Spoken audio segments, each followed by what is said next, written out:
Well, my first guest joins me this week via satellite from Denver, Mr. Justin Davis. He's the Vice President of Domestic Relations with MagneGas Corporation, MNGA. Justin, welcome to the program. Thanks, Don. Good to be here.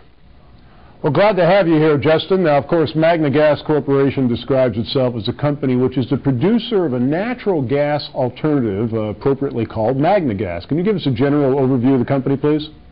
Absolutely. So MagneGas was formed in 2007 by Dr. Ruggero Santilli. Dr. Santilli has been nominated for multiple Nobel Prizes. He's a former professor at MIT and Harvard, has been a researcher for NASA, and he started the company to commercialize his technology. It is one that converts liquid waste to a clean-burning, high-energy fuel.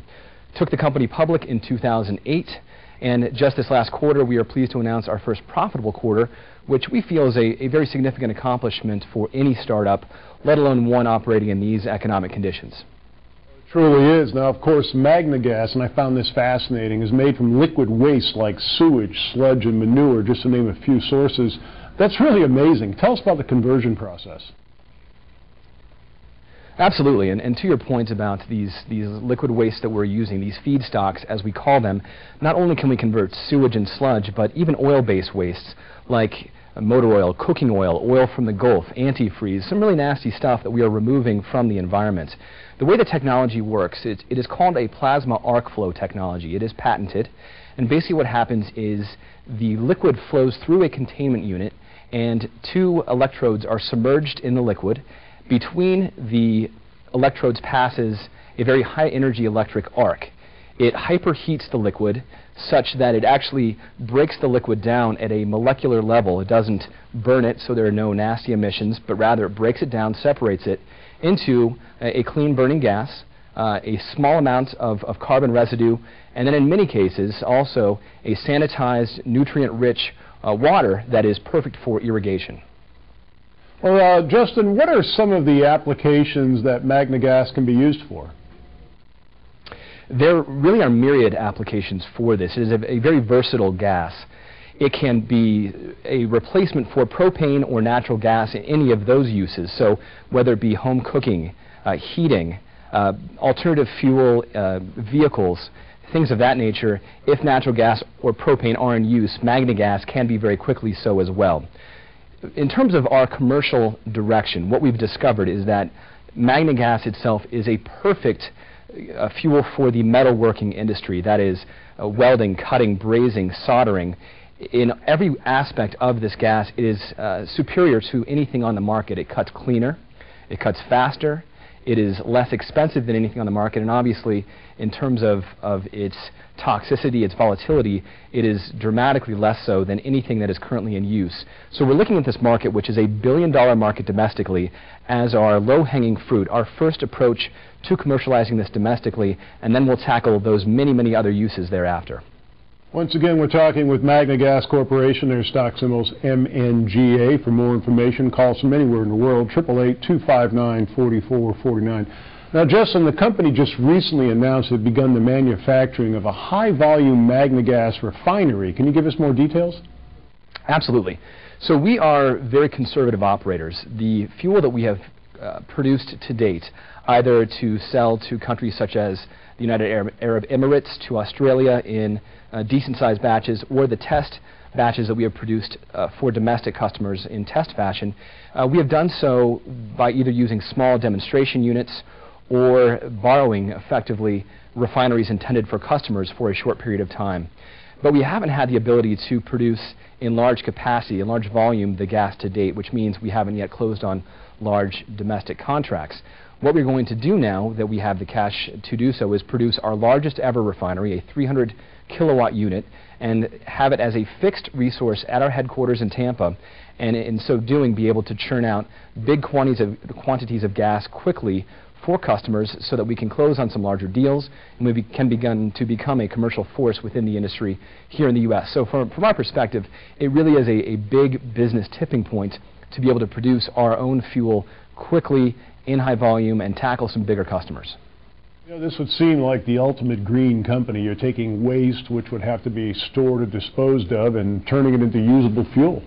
It really is an amazing equation, if you want to look at it like that. On the one end, we are permanently removing from the environment some really nasty stuff, be it sewage, be it motor oil, be it antifreeze, things like that. But then we're not just removing it, we're converting it into a clean fuel that we can introduce to the market. This is an American fuel produced from an American source, and we're able to give consumers an alternative and clean option that helps reduce our country's dependence on foreign oil, on foreign interests, and at the same time, I think in totality, allows us to become cleaner and more self-sustaining over the long haul. So in terms of a technology, I don't think you could ask anything more from one.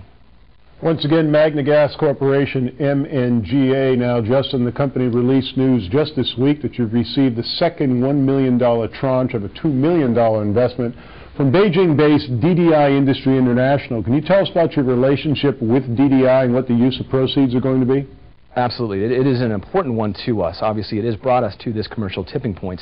They have purchased from us and paid in full a $1.8 million refinery. They have recently, as you just mentioned, completed a $2 million equity investment in MagneGas. And what is exciting for us, though, longer term, is the exposure to the China market. As anyone who's followed the news in China knows, that is a very polluted country. You have a lot of human refuse, you have a lot of industrial waste commingling. It has become a very, very big problem there, and as such, a very big opportunity for a technology such as ours. So they are going to be commercializing our technology in this country of 1.3 billion people, and they are going to be setting up a joint venture to do so. Now, this joint venture, which they look to take public in Asia at some point, we will own 20% of this. So even while we're operating here in the U.S. and attacking our domestic market through our own means, we will have ongoing profit sharing to the tune of 20% in that vast market in perpetuity. So that is something very exciting to us. And at the same time, because of the resources available to DDI, they are able to further our technology in ways that maybe we can't right now, and they could potentially be a source for mass production of the equipment to help us sell to our customers as well. Well, that's fascinating. Now, back to MagneGas as a fuel. How does it compare to natural gas as a clean-burning fuel? Sure. As I mentioned, in terms of its application, anything that natural gas can do, MagneGas can do. So right there you see a one-to-one replacement opportunity. It's really when you get into the environmental attributes of the two that you see some differences really start to pop out. In terms of when they're burned, when they're utilized, natural gas indeed is cleaner than most other fossil fuels, but MagneGas is cleaner by far than all fossil fuels, including natural gas, in terms of what it emits into the atmosphere. In addition to that, and this is unique to MagneGas, MagneGas actually emits over 12% oxygen back into the atmosphere, meaning in burning this fuel, this sounds sort of strange to the ear for the first time, but we were actually putting oxygen back out there. And as everyone knows who has followed natural gas, while it is cleaner in application, extracting it is not a clean business. It is a heavy industry business that ultimately nets out to not quite as beneficial a fuel as otherwise might be believed. In stark contrast, you have MagneGas in its production is actually removing from the environment some very nasty, very harmful potentially liquid waste. So the net impact of MagneGas production and utilization is a very, very positive one. Well, you're absolutely right, because as we've discussed, your feedstock or raw materials are sewage, sludge, and manure. There's not much of a chance of the company running short of supply. Absolutely not. Now that has been something that has been remarked upon and joked about, surely, but it's a very happy problem to have, an unfortunate one for the environment, but one that we're helping mitigate. Now, if you look at it economically, that's when it becomes really interesting for the company and for its shareholders. This is a very rare situation where our raw factors of input, our raw goods, are in fact uniformly available, are often free, if not actually a source of revenue. Some municipalities, certainly some restaurants, auto shops, will actually pay to have their waste offloaded and removed for them. So you look at our cost of goods sold, and in that materials cost line item, what if that cost instead is a revenue source potentially? That becomes a very unique and compelling financial argument. Well, Justin, why is this a good time right now for people to take a closer look at MagneGas Corp? I think, as I mentioned earlier, we have just hit our first profitable quarter in by all indications, we will continue down a very interesting and successful path in quarters to come. We are now well capitalized thanks to our partners DDI, the purchase and the investment. And really what is most important, I think, in terms of where we are in terms of that capital position, is that we are able to take the technology in ways that we previously weren't able to do so. We can extract from the MagneGas hydrogen, sell hydrogen into the market.